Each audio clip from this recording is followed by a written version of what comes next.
ভাই এরা এক প্রকার জুলুম হয়ে যাইতেছে ভাই। আপনি বাজারে রিজার্ভ দিচ্ছেন সেলিম চাচার, হের পোলাপাইন টাকা পয়সা তুলতেছে। এখন আমরা যদি পোলাপাইন গিয়া এই খাতে ওই খাতে টাকা পয়সা তুলি, তাহলে ব্যবসায়ীরা ব্যবসা করবো কেমনে? এটা এক ধরনের অত্যাচার ভাই, আমি পারবো না আমার দিয়ে এইসব। একেবারে মন ছোট না দিয়ে তোর দাঁত কিন্তু ফেলে দিব। তুই কি কইবার লাগছ? বড় ভাইয়ের সামনে তুই না কইবার লাগছ? তোর এত বড় সাহস, তোরে কিন্তু আমি একেবারে ঠায়া বলো করে দিলাম তোরে। আচ্ছা আচ্ছা, ঠান্ডা ঠান্ডা ঠান্ডা।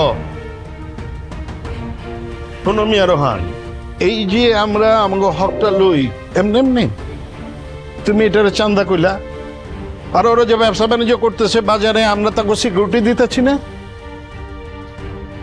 তাহলে তাহলে এটা তুমি চান্দা কইলা?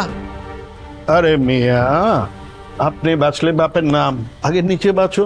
নিজে যদি না বাঁচো পাবলিকরে বাঁচবে কেমনে? হ্যাঁ, আর এই যে হিরোর মতো সুন্দর সুন্দর জামা কাপড় পরে ফুরফুরা শরীরে ঘুরে বেড়াইতেছো, মালাইব কই থেকে? হ্যাঁ, আমার বাপের ঘরের থেকে? বাপের বাড়ি ঘর বেচে তোমার জামা কাপড়ের টাকা দিব নাকি?